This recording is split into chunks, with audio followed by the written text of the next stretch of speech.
Honda is not here in this rendering. So we'll see how far we get. Probably go into something of the epilogue. I guess that's Yuddhakanda. The following morning, back to Ayodhya is the title of the chapter. The following morning, Vibhishan approached Ram and told him his bath was ready.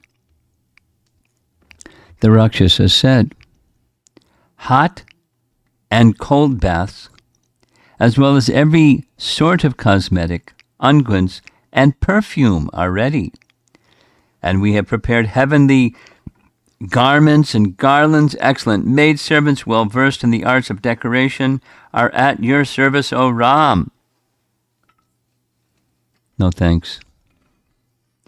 Ram replied that he had no desire for any kind of pleasure until after he had seen Bharata. He told Vibhishan, that prince is now living in austerity. He bathes in cold rivers and eats only roots and fruits gleaned from the forest. How can I accept any luxuries? Ram asked Vibhishan to find some means by which he could return quickly to Ayodhya. Easy. Vibhishan replied that the heavenly Pushpaka chariot was available. Ravana took this chariot, which moves according to one's will, from Kuvera. It still remains in Lanka, desiring to render you some service, O Ram. Vibhishan bowed low before Ram and repeatedly requested him to stay for a while in Lanka and accept his hospitality, but Ram was anxious to depart. He thought of his mother and of Bharata, how they must long to see him again. His exile was now over. He had promised to return immediately. If he did not return, they would surely be consumed by grief and anxiety. Bharata might even give up his life. That was exactly what his plan was. Ram said, you have already fully honored me with your first-class counsel and advice. You have served me well on the battlefield, and I am deeply indebted to you. But now you must grant me leave, O valiant Rakshasa. My task is accomplished, and I must return quickly to Ayodhya. Vibhishan acceded. He at once invoked the Pushpaka, and it appeared in the sky. Ram gazed at it with wonder, at the glowing golden chariot with its lofty jewel-encrusted mansions and countless golden trellises wreathed with garlands of heavenly flowers. After inviting Ram to board the chariot, Vibhishan said, is there any final service I can render you before you leave? Ram asked the Rakshasa to bestow riches upon all the monkeys. Give them abundant gold and jewels to take back with them. The king should always reward his army. They should be well cared for and given everything they desire, for they must lay down their lives for his sake. Vibhishan at once made arrangement for profuse wealth to be distributed to the monkeys. Then he helped Ram and Sita to ascend the chariot. Ram again thanked Vibhishan for his service, and the Rakshasa sorrowfully watched him prepare to leave. Just as Ram was about to depart, Sugriva approached him. Oh, Ram, pray, take the monkeys with you, he begged. We all desire to see you installed as the emperor. After that, we will return to our own lands. Ram smiled and agreed. He invited all the monkeys to mount the celestial chariot, which was like a golden city. Looking at Vibhishan, he added, you too should accompany me, O noble one. With all your kinfolk and friends, please mount this chariot and come to Ayodhya. Doesn't say what the weight limit was for their luggage and everything. Once everyone was on board, the Pushpaka rose high into the air. It flew gracefully with an image of a great swan at its front, seeming to draw it along. As it flew, Ram pointed out to Sita the sights below. He showed her the battlefield, telling her how all the principal Rakshasas had been slain. While they crossed the sea, he explained how Hanuman had leaped to Lanka. As the chariot reached Kishkinda, Ram had it stop, and he told Sugriva, "Quickly descend and fetch your wives and kinsfolk, O monkey. They too should be brought to Ayodhya." With all the monkeys back aboard, the chariot continued. Soon they passed over the forest where Ram had spent his exile. When they reached Bharadraja's hermitage, Ram desired to meet with the rishi. He stopped the chariot and went down to see the sage. Bowing low before him, Bharadraj offered his blessings and informed Ram that Bharata was anxious to see him. The sage knew of everything in Ayodhya from his disciples who visited the city frequently. He told Ram that everyone was expecting his return at any moment. Ram replied, "Please exert your power and make all the trees surrounding Ayodhya filled with heavenly fruits. All those who will travel to the city to witness my coronation should be amply fed." At once Bharadraj meditated, and by his mystic power, all the trees for 20 miles around Ayodhya became heavy with fruits. The sage said to Ram, "You should enter Ayodhya tomorrow after sending ahead a messenger." Ram agreed and turned to Hanuman. He asked the monkey to proceed ahead to the city and inform Bharata that he would arrive soon. On the way, the monkey should stop at Shringavera and inform Guha of the news. Ram then said to Hanuman, "Closely observe Bharata's features when you tell him that I am returning. I wish to know his reaction." A kingdom rich in lands and wealth could surely attract anyone's mind. If he has developed an attraction for the kingdom, then I shall let him continue to rule as emperor. Hanuman left at once. He bounded swiftly through the forest lands and soon reached Guha's abode, telling him the happy news. The Nishata king was overjoyed, and he immediately set about preparing to leave for Ayodhya. Without delay, Hanuman continued on to Ayodhya, and he arrived early the following morning. At a distance of 2 miles from the city, he found Bharata's dwelling. There he saw the prince, clad in black deerskins, emaciated from fasting, his hair matted. He sat by his wooden hut and shone with ascetic glory, and he was surrounded by his ministers and priests, dressed in similar ascetic clothing. Hanuman approached Bharata and found him continuously repeating Ram's name. The monkey at once lay flat on the ground, offering his obeisances.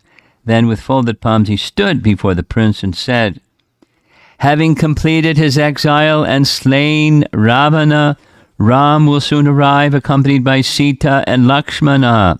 He has asked after your welfare, and he longs to be reunited with you." Bharata was overwhelmed with joy and sank to the ground in a faint.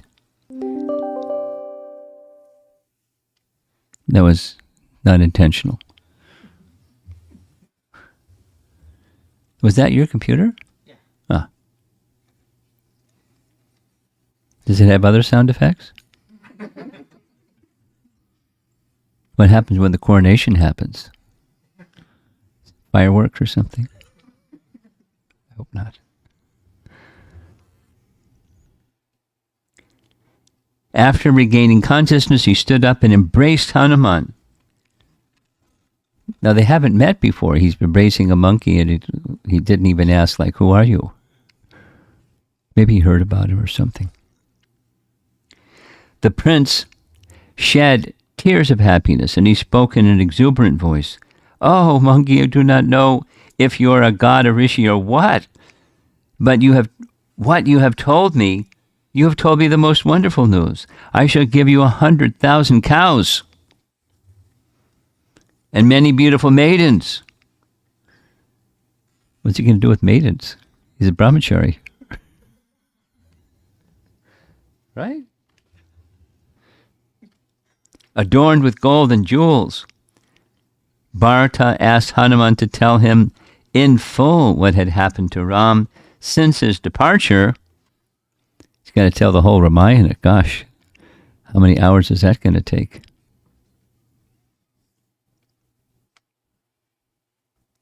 And the monkey recounted the tale. Bharata was delighted. He told Shatrughna to go into the city and spread the news of Ram's impending return. Bharata ordered that the city be fully decorated with pennants and garlands, and everyone should come out to greet Ram. Hanuman could easily understand Bharata's heart. Ram should have no doubt about his brother. His devotion for Ram was obviously no less than the devotion Hanuman himself felt. The monkey shed tears of joy as he witnessed Bharata's display of love for Ram. Shatrughna, along with Bharata's ministers, went into the city and began to prepare. They had Kaushalya and Sumitra placed upon palanquins and brought to Nandigram. Nandigram is where Bharata was living. Behind them came thousands of citizens, some walking, some on elephants or horseback, and others in chariots.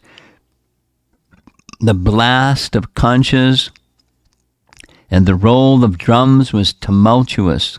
A great roar came from the huge crowds, and it appeared as if the entire population of Ayodhya had come out of the city. The 14 years of Ram's exile had already ended, and all the citizens longed only for his return. Many other monarchs were also present in Ayodhya, having been invited by Bharata to be present when Ram returned. By the end of the day, the whole region of Nandigram was completely crowded with people, all hoping for a glimpse of Ram. Bharata stood gazing to the south. He felt anxious. Had this monkey been telling the truth? Was Ram really about to return? When would he arrive? He questioned Hanuman again and again, and the monkey repeatedly assured him. Suddenly, Bharata saw in the distance the shining pushpaka. No, Hanuman didn't go back and inform him. I thought he went back and informed him. No, he just stayed. So how did Ram know that the coast is clear? Text message, that's what he did.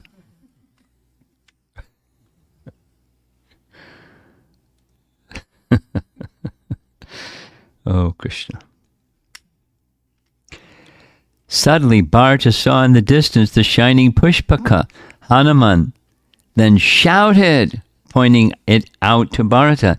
"Here comes the highly glorious Ram," he cried.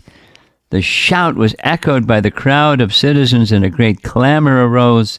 They looked with amazement at the celestial vehicle carrying Ram and Sita, which appeared above the horizon like the sun and moon joined together. Bharata fell to the ground like a rod, offering his prostrated obeisances with his arms outstretched toward the chariot. The pushpaka descended to earth, and Ram dismounted along with Lakshmana and Sita.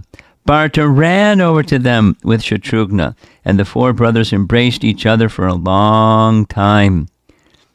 All the principal monkeys, headed by Sugriva, Angada, and Hanuman, assumed human forms and disembarked from the chariot. Along with Bibhishan, they were greeted warmly by Bharata, who embraced them all. Bharata said to, "You were like a fifth brother to us all, O Monkey King." Ram saw Kaushalya nearby, and he broke free from the crowd of people who were pressing in around him. Quickly approaching his mother, he fell before her and clasped her feet. She was pale and emaciated through grief and separation from her son. Next to her was Sumitra, who appeared in a similar condition. Ram also bowed before her and touched her feet with reverence. As they met Ram, the faces of both of those ladies looked like celestial lotuses in full bloom. Ram greeted Kaikeyi and the other royal ladies who had come there. Doesn't say how he greeted her. He offered his obeisances to Vishishta and the Brahmins, who uttered auspicious hymns from the Vedas. Ram then bowed at the feet of his father-in-law Janaka, who shed tears of joy to see him returned safe with Sita. As he stood up and looked around, Ram smiled at the citizens, bringing joy to their hearts. Bharata brought Ram's sandals, which had been kept upon Ayodhya's throne. He placed them before Ram and said, "Here is the entire kingdom, held in trust by me on your behalf. Now I render it back to you, O Ram. My birth has borne fruit today, and my deepest desire is fulfilled, for I see you returned as the king of Ayodhya." Bharata told Ram that everything in the kingdom, its exchequer, storehouses, army and crops, had increased tenfold while he was gone. "All this is due to your influence alone, O Ram, for I ruled the kingdom thinking only of your example." Ram embraced Bharata again and again, and the two brothers shed tears of joy, seeing the display of affection between them. The monkeys and Vibhishan wept. Ram then looked up at the Pushpaka and said, "O Pushpaka, you may now return to your master Kuvera. I thank you for your service." The heavenly chariot then rose into the sky and disappeared. When everyone was seated, Bharata addressed Ram, "Please, assume the rulership of this world. Although I have officiated in your absence, I can no more rule in your presence than a candle can give light in the presence of the sun. Let the world see you shining with dazzling splendor after being consecrated upon the throne of Ayodhya. We all long only for this, O Raghava." Ram replied, "Let it be so." And a great cheer went up from the assembly. Ram then had the royal barbers cut his hair, which is still in a mass of matted locks. He took his bath and dressed in costly silks and brilliant gold ornaments. Many garlands of celestial flowers were hung around his neck, and he was dabbed with sandalwood paste of various colors. Emperor Dasarath's widows dressed and decorated Sita. Her splendid beauty captivated the soul of whoever looked upon her. When Ram and his three brothers were all prepared, Bharata summoned Sumantra and the royal chariot. He personally took the reins, and Ram climbed aboard with Sita.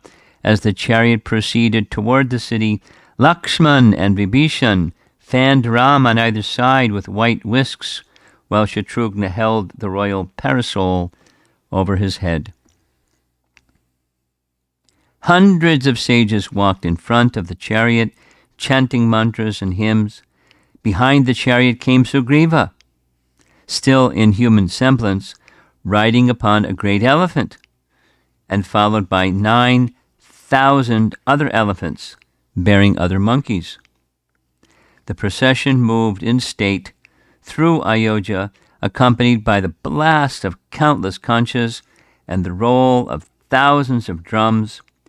They were followed by crowds of citizens, all anxious to see Ram's coronation. The city streets were beautifully decorated with flags and garlands. From the balconies of the mansions, women threw handfuls of flower petals and parched rice. Ram looked around at everyone and smiled, raising his hand in blessing. Ram entered his father's palace and ordered Bharata to take Sugriva to his own palace. Bharata then left Ram to rest for the night, and after arranging for all the monkeys' accommodation, he told Sugriva, "The coronation will take place tomorrow. Please arrange to fetch water from the ocean and rivers." That's like a lot of travel in one day. Sugriva agreed and summoned Hanuman, Jambavan, Rishabha, and Gavaya. He gave each of them a golden pail encrusted with gems and told them to bring water from each of the 4 oceans to the north, south, east, and west. Ocean to the north? That's like the Arctic Ocean or something. Whew. They better travel fast.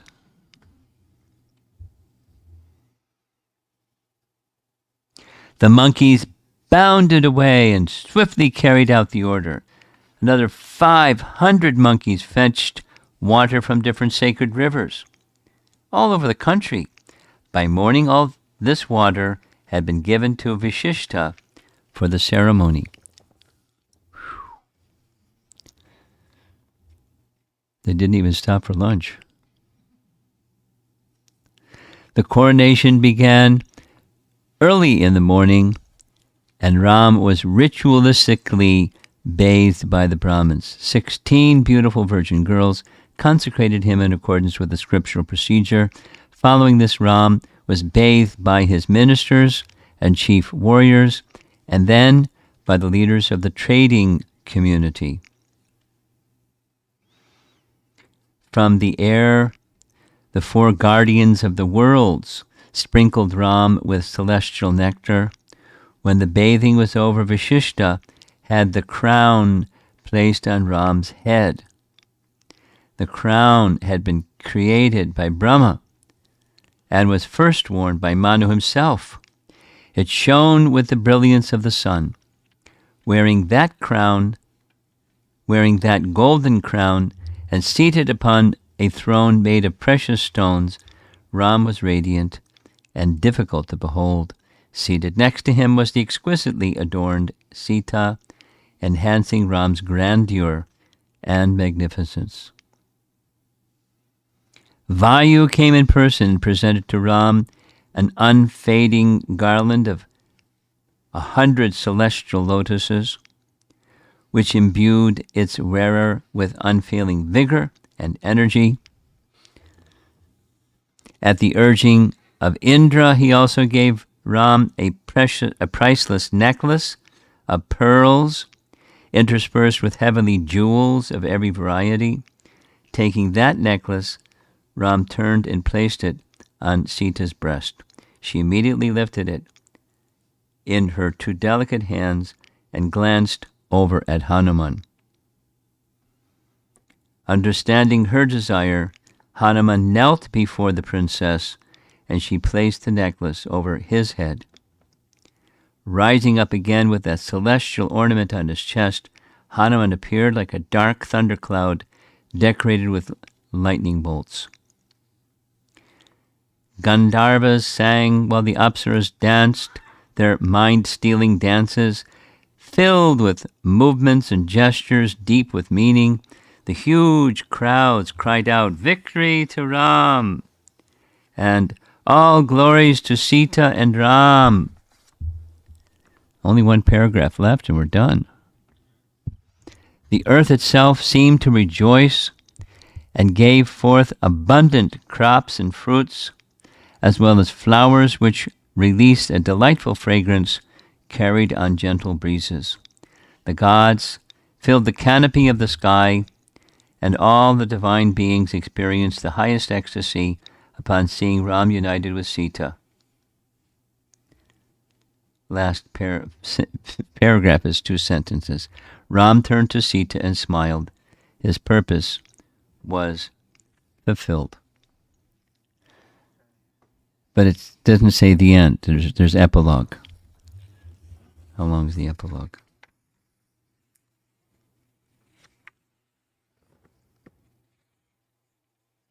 Well, we won't finish the whole epilogue. Too long. A month had passed since the coronation. Gradually the celebrations ended and life in Ayodhya returned to normal. Knowing that his guests were thinking of returning to their own kingdoms, Ram began to say his farewells. He spoke first to his father-in-law Janak, who had been staying with him in his palace. Folding his palms in reverence, Ram said, "My lord, surely you are our immovable support. We stand protected by you, O king. By virtue of your ascetic power and your blessings, I was able to slay Ravana. The bonds of affection between our two families are unbreakable. Please accept these gifts, and then feel free to proceed back to Mithila at your pleasure. Bharata and Shatrughna will follow at your heels to escort you there." Tears filled Janaka's eyes as he witnessed Ram's humility. He looked over at the great pile of riches Ram was offering him. "I feel gratified simply by your sight, O Ram. Let all this wealth be bestowed upon my daughter Sita. I have no wish to leave, but duty dictates that I return to Mithila. I shall now depart, but my mind will never leave you." Janaka rose to leave and tightly embraced Ram. He then went out of the chamber, followed by his ministers and Bharat and Shatrughna. One by one, Ram said fond farewells to all of the other kings who had come for the coronation, offering each of them gold and other wealth as parting gifts. Those kings all expressed their sorrow to be leaving and gazed at Ram's face without feeling satiated. After circumambulating him in respect, they gathered together their followers and armies and slowly marched out of Ayodhya. The earth shook as the many hundreds of kings and princes left the city in their golden chariots accompanied by their multitude of troops. As they left, they expressed their disappointment that they and their armies had not been able to join Ram in his fight against Ravana. "Surely this great display of might is useless, as we were not able to engage it in Ram's service," they lamented. "Bharata summoned us too late." When all the kings had gone, Ram spoke with the monkey chiefs. He thanked them again for their service and embraced them with love. Taking valuable ornaments from his own body, Ram placed them on the bodies of Angada and Hanuman. He spoke affectionately to all the monkeys, offering them profuse quantities of riches. "O Vanras, you should depart now for Kishkinda. Rule over your subjects with justice and love. You have all rendered me a great, very great service, which I shall never forget." Hanuman kneeled before Ram with folded palms, said, "O Ram, I do not know how I can leave you. I have one request before I go. Please, let my supreme affection for you stand forever. May my devotion remain constant, and may life remain in my body for as long as your story is being told on this earth. Let me stay in some heavenly region, continuously hearing your story being told to me by apsaras and other celestial beings. In this way, my pain of separation from you will be allayed."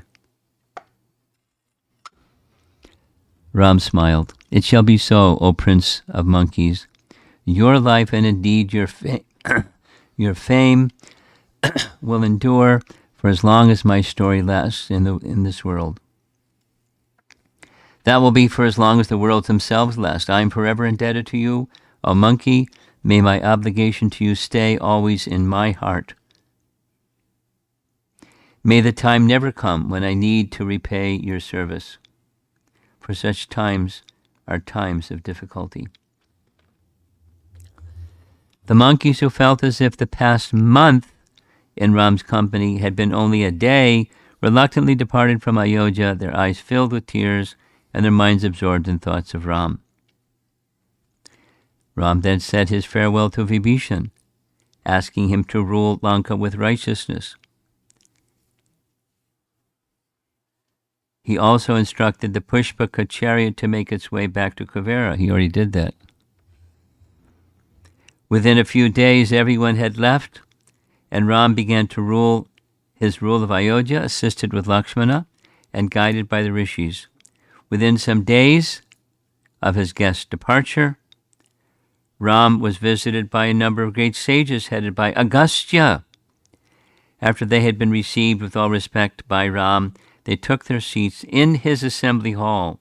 Questioned by Ram, Agastya related everything about Ravana's birth and history, as well as that of all the principal Rakshasas. And our celebrated note-taker here. Confirmed. The sage, that's Agastya, also told the royal court about the history of the great Vanaras.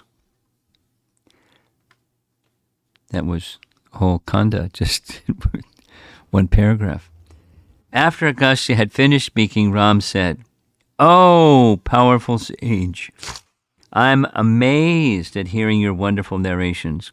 By your very sight, we have all been blessed, but I have one request. Soon I shall perform sacrifices for the good of the world. Please bless me that these will be successful. Indeed, if it pleases you, then come again to Ayodhya at that time to grace us with your holy presence." Ram requested all the sages to attend his sacrifice, and they replied, "It shall be so." Then they rose in a body and left the assembly. And then there's a break in the text. As Ram ruled over Ayodhya, everything became auspicious. It was seen that nobody died prematurely, nor was there any fear of diseases. How's that?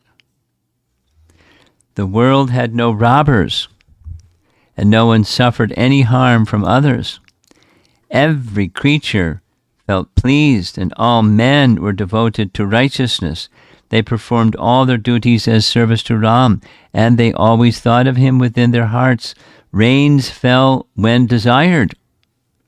Not like today. It was really terrible. And the earth gave forth abundant produce. All people had everything they needed and were fully satisfied, being free from avarice. 2 years passed. Hear the drum roll.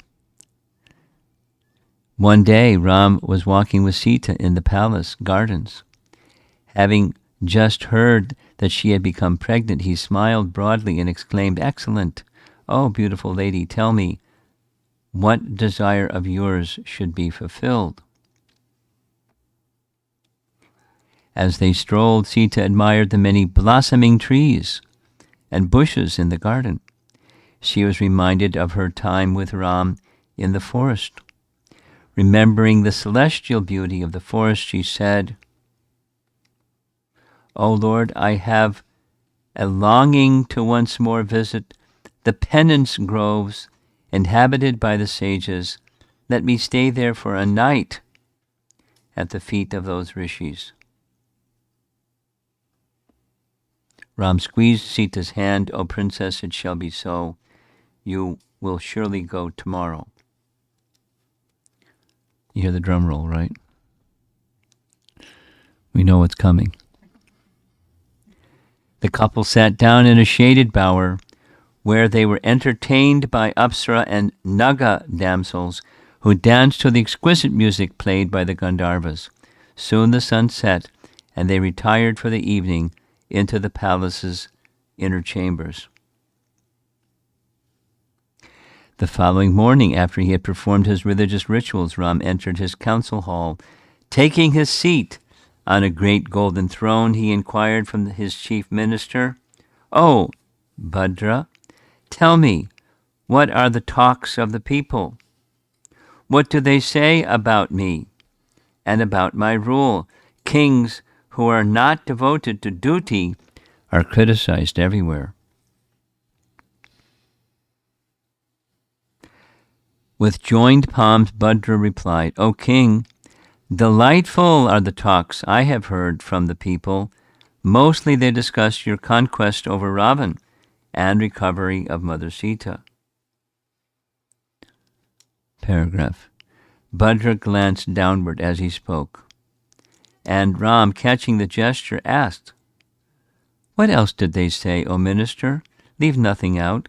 Tell me both the good and the ill words which are spoken. I shall then know what must be done by myself. O Bhadra, speak without any fear or anguish." Bhadra took a deep breath. "O Lord, listen as I relate the words I have heard while moving among the people. Everywhere, in the marketplaces, public squares, crossroads, and in the forests, the people are heard to recite the glories of your wonderful victory. However, O great emperor, I've also heard criticism." Bhadra described how some of the citizens were questioning Ram's acceptance of Sita back into his home. Quote, "They say that the princess, having been taken unto Ravana's lap and kept by him for almost 1 year, cannot now be considered pure. Because, O Ram, you have allowed her back into your house, these people say they will have to tolerate similar unchaste behavior from their own wives. Whatever a king does becomes acceptable behavior for all the people." Bhadra looked down at the mosaic floor.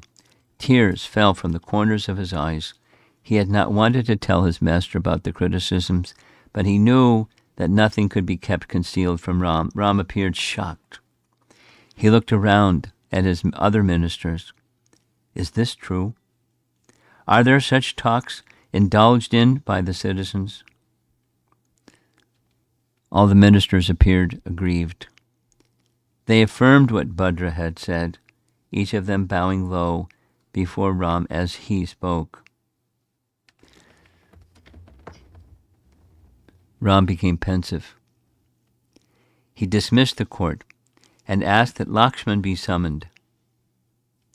As the prince entered the court, he saw Ram sitting with downcast expression, seeming like an eclipsed sun. He hurried to his side and asked what was wrong. Ram explained everything and then said, "Dear brother, the calumny, misfortune, right?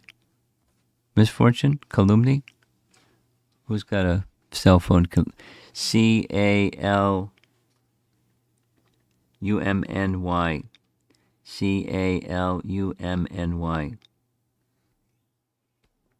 Eats into my very vitals." Louder?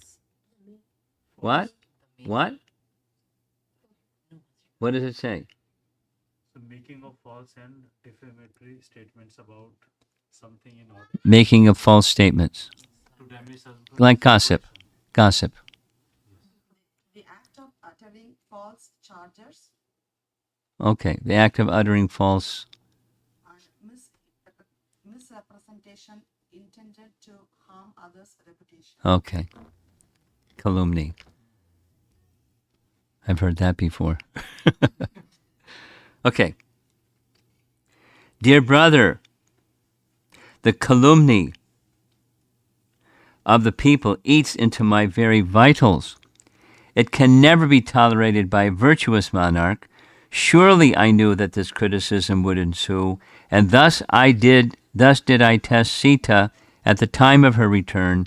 However, it seems that even though the gods have attested to her purity, the citizens are still not satisfied. Alas, surely one's infamy is easily proclaimed in this world, unquote.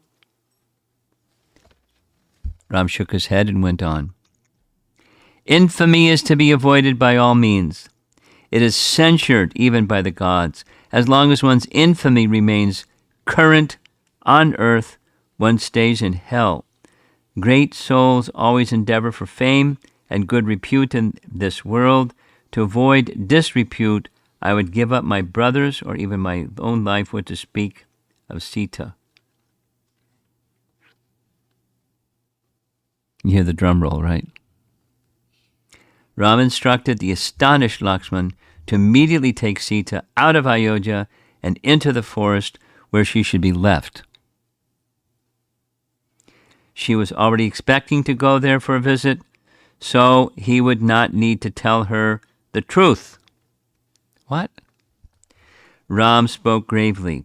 I will not hear any arguments against this, dear brother. Sita should be taken this very day to Valmiki's ashram, which lies on the bank of the Ganges. After leaving her there, come back alone to Ayodhya. Ooh.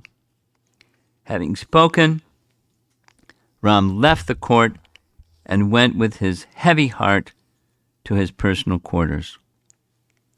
Lakshmana slowly made his way towards Sita's rooms. Surely this was the most difficult task he had ever faced. If it were left to him, thought Lakshman, he would go out and find the men who were criticizing Ram and put them straight. Where was the question that Sita could ever be unchaste? What fault had Ram committed? But Ram's order could not be avoided. Lakshmana had Sumantra prepare his chariot, and he went before Sita, telling her that Ram had asked him to fulfill her desire to visit the forest. Highly pleased, Sita asked her servants to gather together many costly garments and precious jewels. I shall distribute these to the wives of the rishis, she said, smiling. Lakshman said nothing in reply. He turned and walked toward the chariot, with Sita following behind. As she walked, she began to notice unusual omens. She spoke in surprise.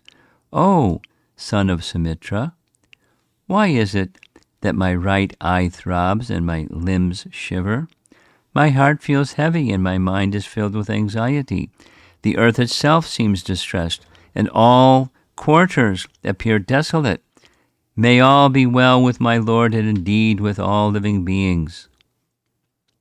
Sita prayed with folded hands as she made her way out of the palace. Reaching the chariot, Lakshman said, All is well, O Queen. There is no cause for fear. I think your mind is disturbed at the thought of separation from Ram for even a day. Ascend the chariot, and we shall leave at once for the banks of the auspicious Ganges. Feeling reassured, Sita climbed aboard the large chariot, and Lakshman jumped up next to Sumantra in the front. The charioteer urged on the horses, and they set off for the forest. After journeying for most of the day, they arrived at the riverbank, close to Valmiki's ashram. The tree travelers got down and offered their respects to the holy river, bowing their heads to the ground.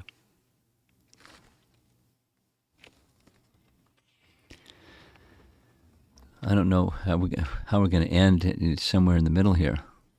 But you all know what happens. Thinking of Ram's order that he had to return at once, Lakshman looked at Sita, who was kneeling by the side of the river offering prayers. The time had come to leave her. She would have no difficulty finding Valmiki's ashram, which lay only a short distance away along the smooth forest path. Ashamed of himself for abandoning the queen, the prince did not want to enter the ashram. He sighed deeply. Now he would have to tell Sita the truth. Losing control of himself, he suddenly let out a great cry and fell to the earth. Sita looked up in surprise. "What ails you, O Lakshman? We are here by the banks of the sacred Ganges and about to see the great rishis. Why do you wail at such a happy moment? You are making me sad.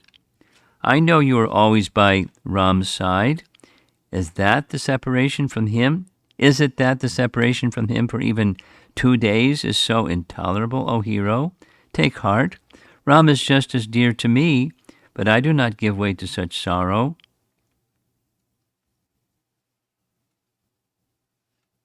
Sita asked Lakshman to take her to the ascetic's hermitage. "Let us spend a single night with those sages, dear Lakshman, and then return to Ram's presence." Lakshman slowly got up. His face was covered with tears, and his body trembled. He folded his palms and replied with difficulty, "O auspicious one, my heart feels as though pierced with a dart. I have been entrusted with a task that will make me worthy of the whole world's censure. Surely I would rather die." Sita was mystified. She had no idea what he meant. Feeling perturbed, she asked, "What's wrong, my dear brother? Is something amiss with Ram? Speak out the truth at once." Lakshman sighed. Glancing downwards, he said, "O Janaki, before we left Ayodhya, your husband was told about a most painful rumor circulating among the people. The words he heard cannot be repeated by me. Yet even though you have been proven to be free from blame by the gods themselves," Ram could not ignore the complaints. Struck with grief, he ordered me to bring you here and then return alone. O gentle lady, you have been forsaken by him out of fear of disrepute." Lakshman broke off, too pained to continue.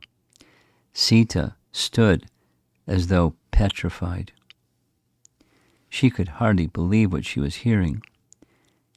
Had she been born only to experience grief? Covering her face with her 2 bejeweled hands, she dropped to the earth with a piteous wail. Getting a grip on himself, Lakshman said, "Do not give way to sorrow, O queen. Here is Valmiki's delightful ashram. Approach him for shelter and live here peacefully. Remain loyal to your husband. Observe fast and practice prayer and meditation. Keeping Ram forever in your heart, you will doubtlessly secure your everlasting welfare." Sita fainted and lay on the ground, looking like a flower creeper bedecked with blossoms and torn from a tree. Coming round after some moments, she began to lament, "Alas, this mortal frame was certainly fashioned by the Creator simply for sorrow. Indeed, today it seems like the very embodiment of grief. What sin did I commit that I should suffer in this way? How can I live all alone in the hermitage of the sages? What will I say to those ascetics when they ask me why I was abandoned by the great Raghava? I would at once drown myself in the flowing Ganges, but I would thus break Ram's line by killing his unborn child. O Lakshmana, do what you must. Forsake me, the miserable one, but listen first to what I have to say now." Sita got to her feet. Shaking with sorrow, she held on to a tree for support as she spoke to Lakshman. "O tiger among men, go then to Ayodhya and leave me here. After offering my respects to all my seniors, please say this to my lord, O Raghava, You should always act in such a way as to ensure your unrivaled fame in this world. Surely my abandonment is necessary to save you from ill repute. Thus, although torn by grief, I feel no anger. For a chaste woman, the husband is the master, deity, and preceptor. Having spoken her message for Ram, Sita dropped again to the ground. Lakshman looked at her with tear-filled eyes. Unable to make any reply, he cried loudly and bowed his head to the earth. He then walked around Sita with folded palms. After regaining his balance of mind, he said, O faultless one, to say farewell, I now look upon your face for the first time. Oh, how can I bear to see you separated from Ram and dwelling in the deep forest?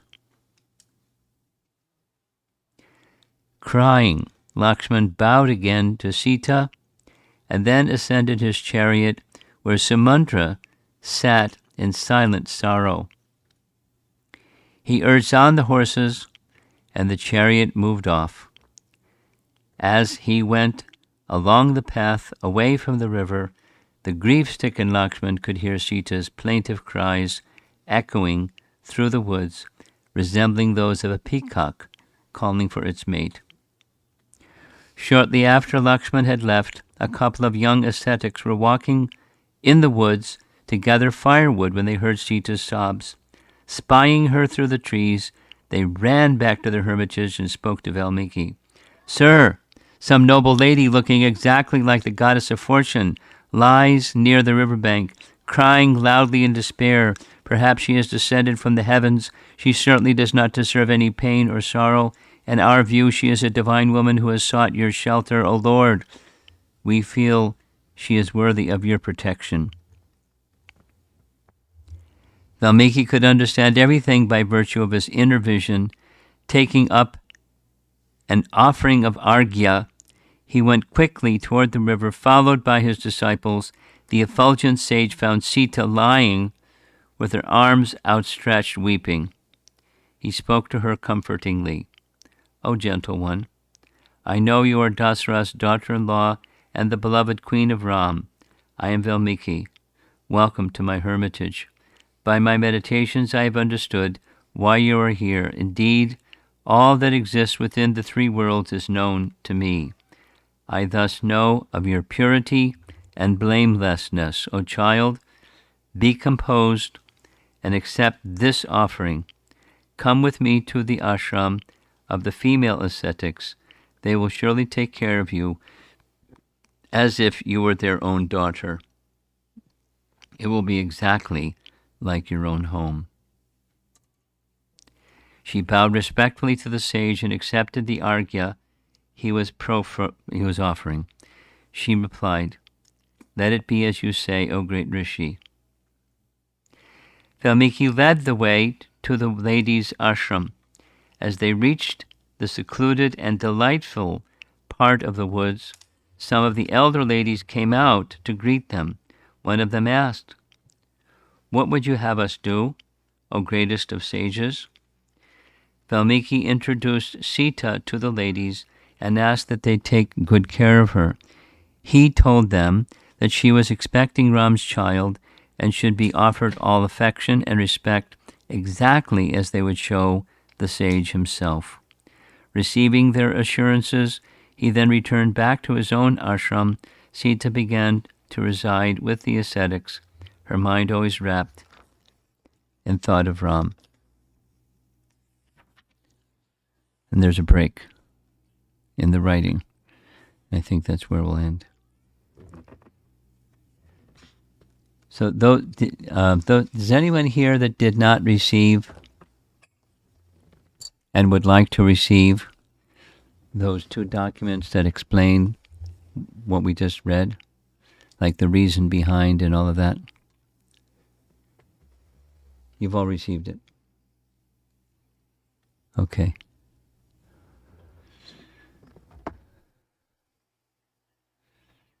Even with the explanation, it's still like, what? But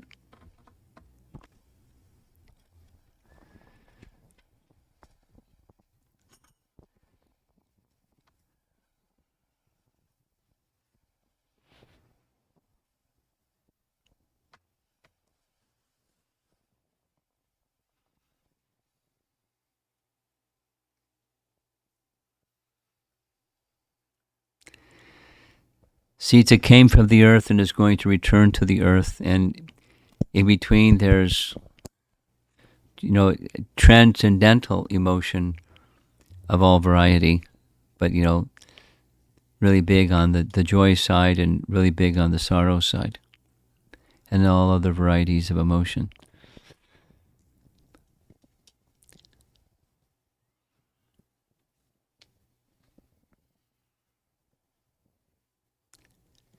Something that for me is solace is in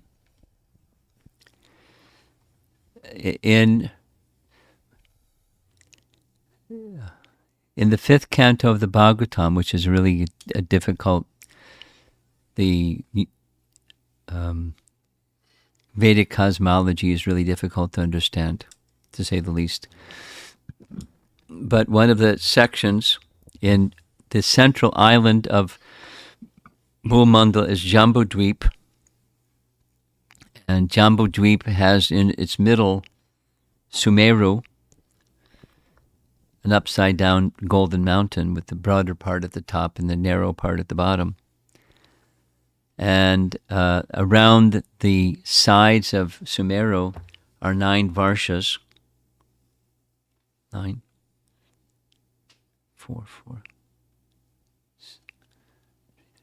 8 varshas? 9 varshas. 9 varshas.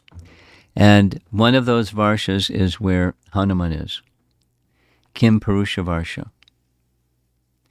And what he's doing in Kim Purusha Varsha is, according to the 5th canto Bhagavatam, he's with others that are just, like he asked, they're just forever reciting the glories of Ram. And so there's a series of 8 prayers, some about Ram, or some about Hanuman, some spoken by Hanuman, but 2 of them, he says, in really strong language, it's not possible that Ram could ever be separated from Sita or Lakshman. It's not possible. Any more than the sunshine can be separated from the sun. It's not possible. So what does that mean? They're separated. So the solace is, it's a lila. It's a lila that has sorrow. And just circling back to, the very, very beginning, in Ayodhya when Ram is banned, everything's nice, and all of a sudden this reversal. And everyone's sorrowful, different feelings of sorrow, and everyone's feeling it. And it's like, I can't keep reading this, it's too sad. So, Rupa Goswami explains it this way, that one of the 7 secondary rasas is this one. And the secondary rasas are meant to enhance and nourish the primary rasa. And it's not, material emotion doesn't work the same way. But the way that spiritual emotion works is it nourishes,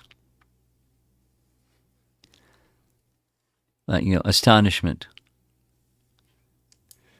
It's chivalry. It's a secondary rasa. It's not the primary rasa, but it nourishes the primary rasa. So there's a lot of this sorrow and sorrow and sorrow. And there's Sanskrit terminology that goes with it, but it's really strong, and you really just feel lots of sorrow. But the net result is concentration goes to Ram. Now, the concentration that goes to Ram could be sorrowful, but concentration goes to Ram. And that's the elevating principle. And for those that are reading it, or those that are narrating it, those that are hearing it, what to speak of those who are participating, Ram is stimulating their primary rasa and nourishing their primary rasa through this secondary rasa. And Sumandra and Lakshman and Ram himself and certainly Sita and the rishis in Valmiki's ashram and the ladies, and everyone's having their primary relationship with Krishna being nourished by this secondary rasa. And according to what Rupa Goswami writes, or at least what according to, I think it's Jiva Goswami in his commentary writes, maybe directly in the verses, Ram is the Lord of that secondary rasa. He's the Lord of that second, so there's a lot of it. He's the Lord of it. It nourishes the primary rasa. So that Hanuman says it is like confirmation of what Rupa Goswami says, or vice versa. That's the solace. And otherwise, it's like really sad.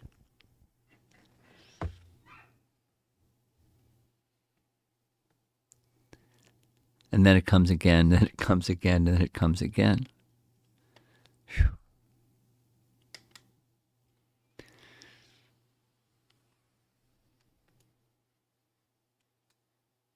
We discussed this a little bit, from a different perspective the other day.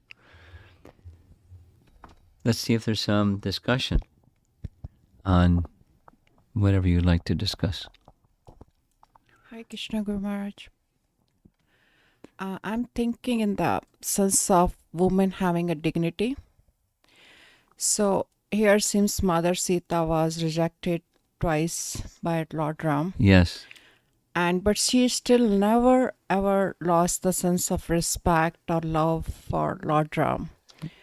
But I'm just thinking in the sense of being in this material world, being in a woman body, I'm not able to understand the gap. Where should start from, at least. What's the question? You're not able to understand. So, but if anything like this happen in any practical of any woman life, She's should she upside have down. some sense of dignity, or I don't know. Is there a sense of what specifically? What's your question? Is there a sense of culpability? Dignity, that she was being rejected, but she still. So what's your question? I understand what happened. So being in a if it happens to somebody of this world that's in a woman's body, what's the punchline of the question? So she's losing respect, but should she still bear that, and may not be able to have respect and love for that particular person, or Well,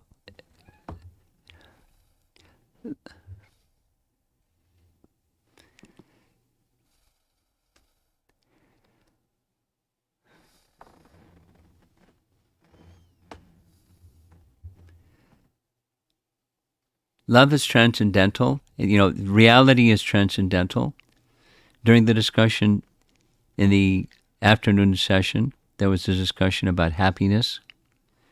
And happiness is not, in the duality realm, happiness is in the transcendental realm.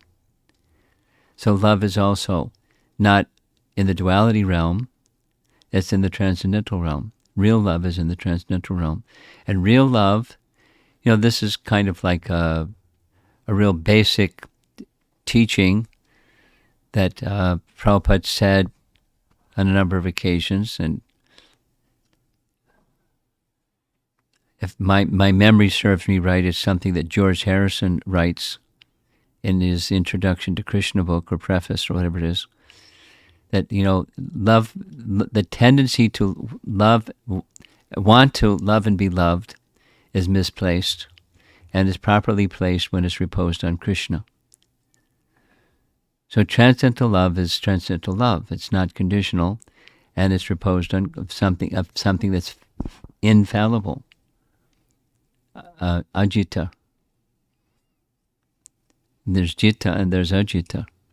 So the real love, the transcendental real love, is with Krishna at the center. And as as much as any relationship has Krishna at the center, that it has a transcendental aspect. Now, the transcendental aspect teaches us that sometimes and sometimes it looks like, or the material duality looks like the spiritual, but it's not. And the spiritual may look like the material, but it's not. So this, it's a little bit like the first question that was asked in our discussion this morning. Our life goes on, and sometimes there's hardship, sometimes it's crisis, sometimes it's calamity, and sometimes. So how do you maintain stability? That was the question. So when there's shelter, but shelter in transcendence, not shelter in the temporary. Because all of what we've been hearing in the Uddhava Gita discussion is the temporary doesn't provide that shelter. It looks good. Pious activity leads to, prosperity on the heavenly realm, and looks good. And then it's gone. So then it's crash again, because you lost it, that happiness and whatever it is that you had. So real shelter, that stability that's unwavering is when the object of love is the perfect object. And that's Krishna. Or Lord Ramachandra, the perfect object. And look at what Sita's going through, but she doesn't lose it because she has perfect shelter. Now she has feelings. She has feelings of sorrow. I'm reminded of, as I'm speaking this, I'm reminded of Dhruva's mother. Now that's a mother-son relationship, not a husband-wife relationship. But when she saw her son smashed, and she heard from others who had witnessed what happened, she was told, she felt really bad.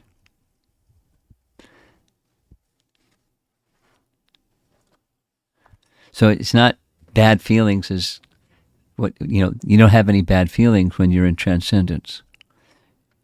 She had bad feelings. But she directed those feelings to elevate her son by X, Y, and Z things. You've heard these descriptions. She advised him, don't ill wish anyone. Same that Sita had said to Hanuman about the Rakshasis. Don't ill wish anyone. That adage that she had heard from somewhere, a bear and a lion or something like that.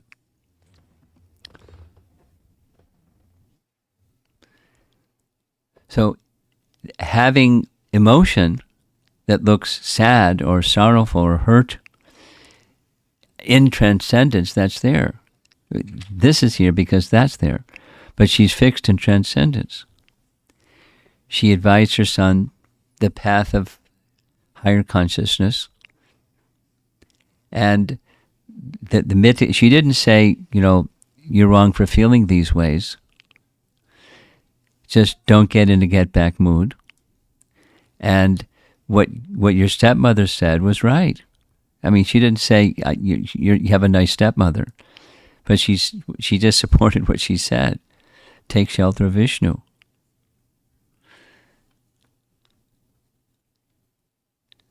So, and that's what he did, because he trusted his mother.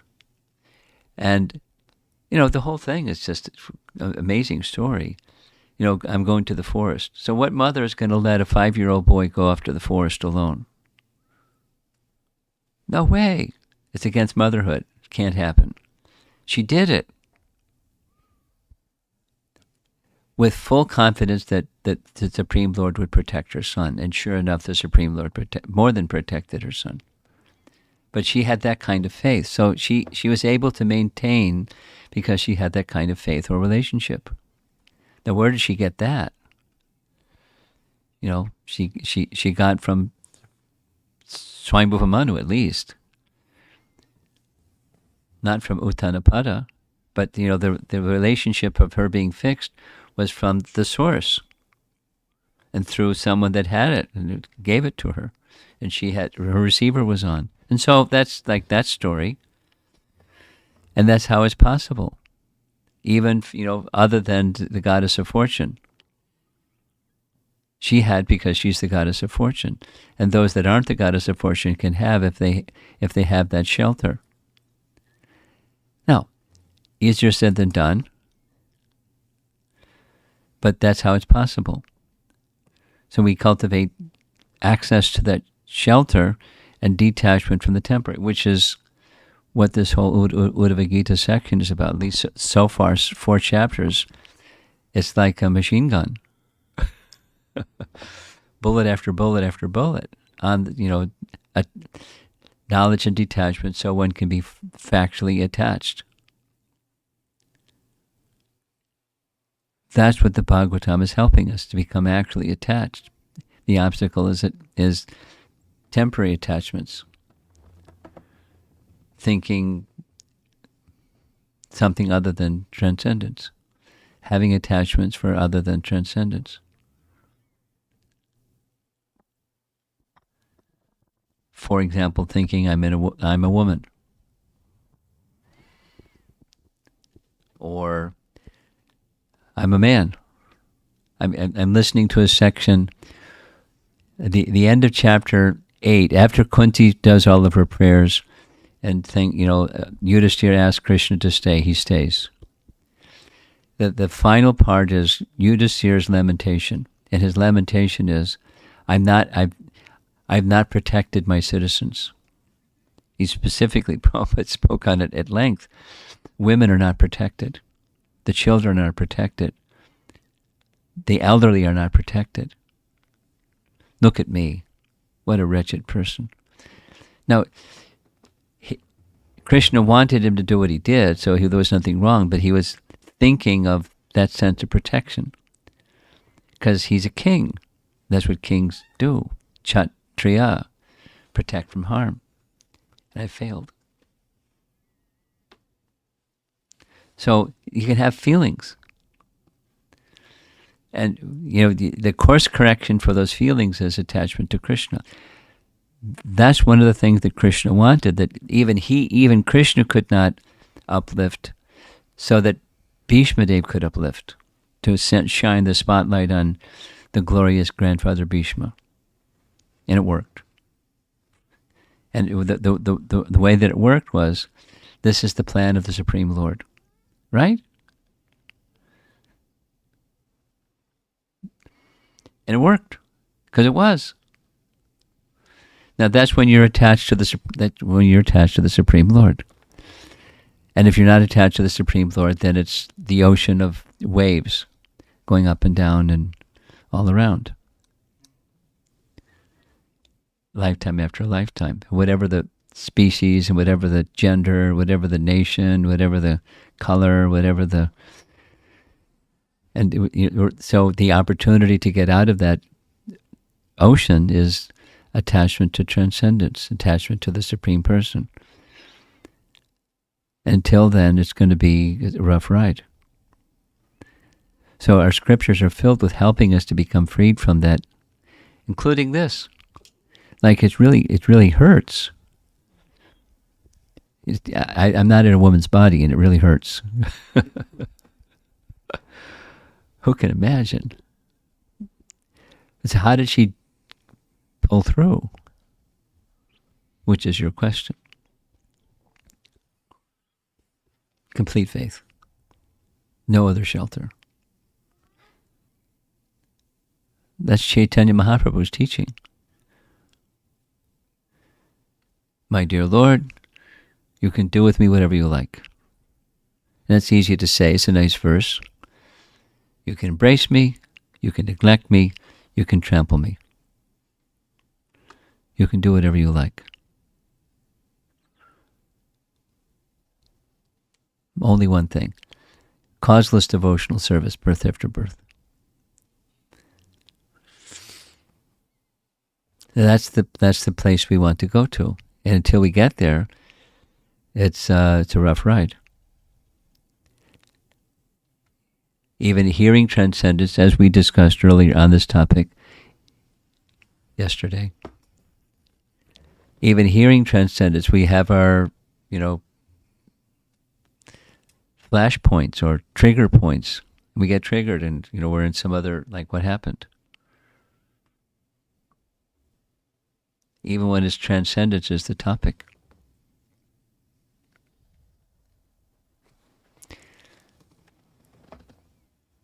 Or to speak of when it's not transcendence isn't the topic, it's just something, some event in this world of duality.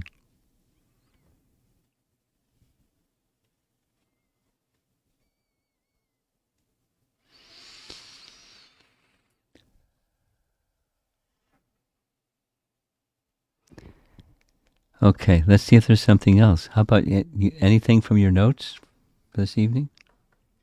No? Okay. Yes.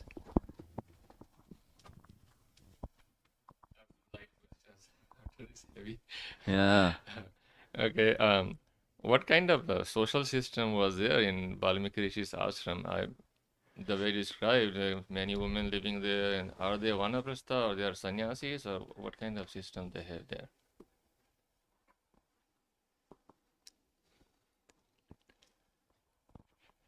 I don't know of any description. There's all that we do here is there's certainly celibate men and there's ascetic women, and they don't mix. We know that that for how long was Kayadu in Narada's ashram, and for how long was Shabari in the sage Matunga's ashram. So there's not a lot of description about, what the social scene was like, but they're ascetics. So whether they're formally sannyasis or formally vanaprasthas is not really so much important. They're ascetics, and they're singularly focused. And just like this little passage, at least the way that it's written, the assistants, they were compassionate, and they went to Valmiki, please give her shelter. They don't want to see her suffer like this. So what the social structure was is not clearly spelled out. At least, this much we know. There's some ascetic women in Valmiki's ashram. We don't know any more details about Narada's ashram other than Kayadu was there. Whether there were other ladies, we don't hear. Same with Matunga's ashram. Doesn't appear to be there was other ladies, but we don't hear specifically.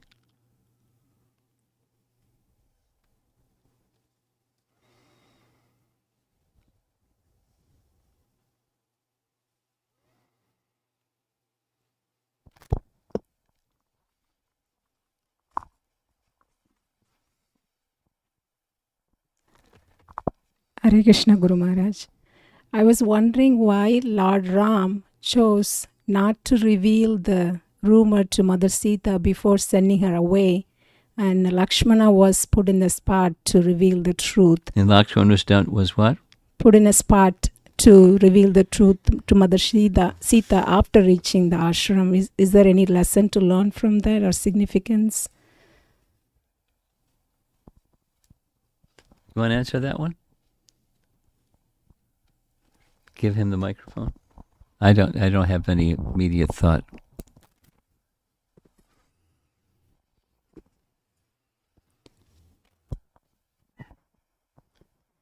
So the instruction was given to Mother Sita through Lakshmana, as one of the Vaishnavacharyas, Sri Vaishnavacharyas says that because this is a totally different version of our Gaudiya Sampradaya, but the reason is because she was offensive to Lakshmana when Rama went behind Maricha and then Lakshmana refused to go under the instruction of Sita, and Sita used some heavy words against Lakshmana, and that's a Vaishnava aparad. And since she committed a Vaishnava aparad, Rama wants Sita to go through that, irrespective of being his own consort. He wants her to go through that separation, and that message has to be conveyed by the one who has been offended. And it's a similar situation like how when Sugriva and Vali was fighting, and the first attempt, Rama did not kill Vali, and Sugriva comes back and says, you asked me to fight and then you're not taking any action. And Rama says, I couldn't find the difference between you and your brother. But that's not the real reason. The real reason was Sugriva was very much attached to Rama, neglecting Lakshmana. So he was focusing on Rama, not the devotees of Rama. He was neglecting the devotees of Rama, only wanting to serve Rama directly. Therefore, in this time, Rama told Lakshmana to garland Sugriva, in that way the offense has been removed. It's a similar situation over here also. That's the explanation is given from the Sri Vaishnava perspective. Thank you. There's another added point to what you just said. One Acharya comments, I don't see any difference between you and Vali. Vali was an offender, you're an offender. Because, in other words, how can Ram be a liar? How can he say, I can't tell the difference between you, when he's omniscient? So he can't lie. So what does it mean when he said that? That's one explanation at least. Okay. Anything else? Yes.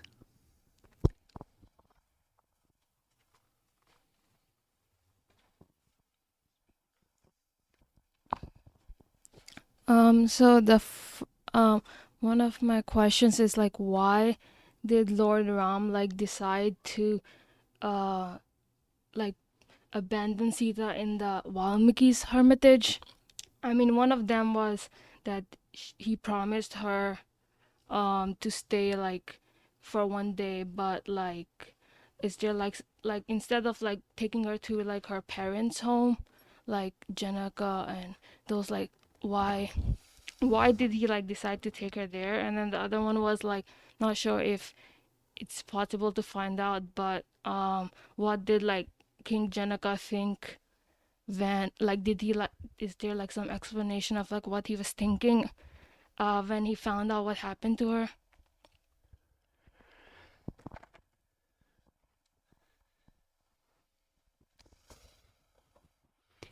For the first reason,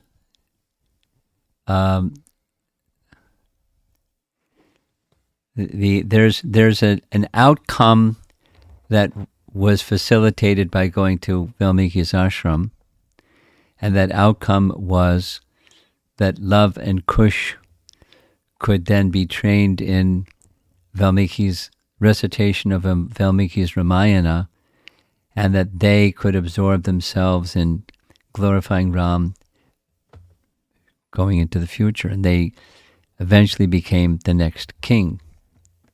So, but that doesn't answer. So, the part of the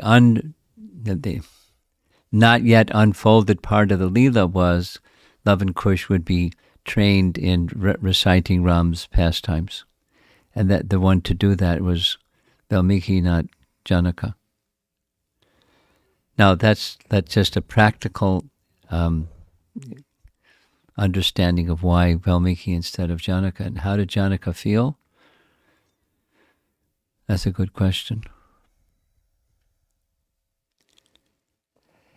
Now, Janaka is not just a father, he's a Mahajan. So as a Mahajan, like the other Mahajans, they understood who is Bhagavan. So how does Janaka understand that my daughter is married to Bhagavan? And so whatever Bhagavan does is beyond scrutiny.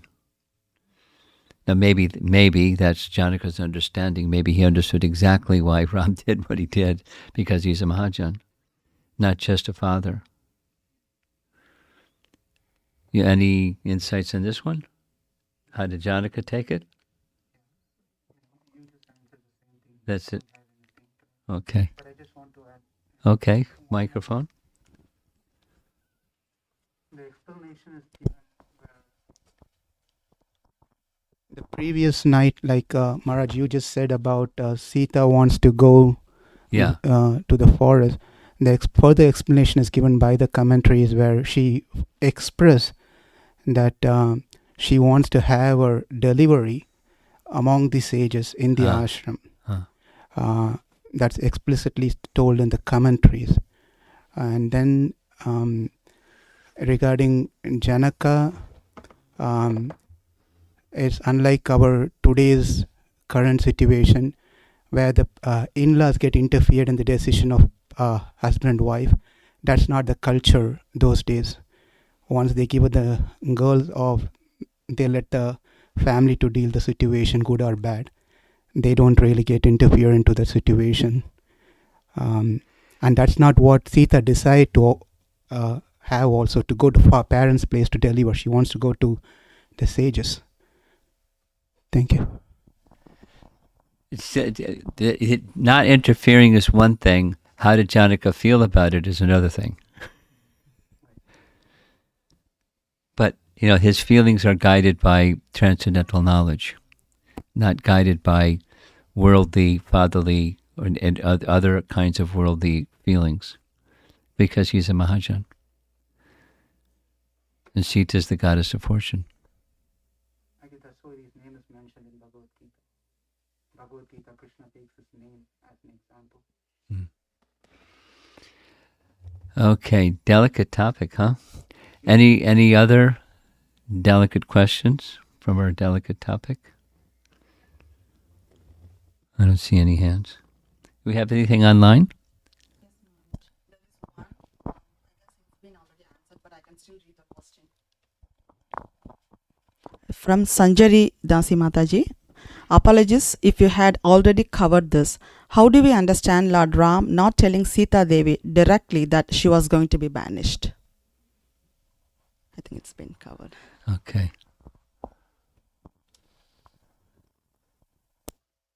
Okay, we're done. Srila Prabhupada ki jai.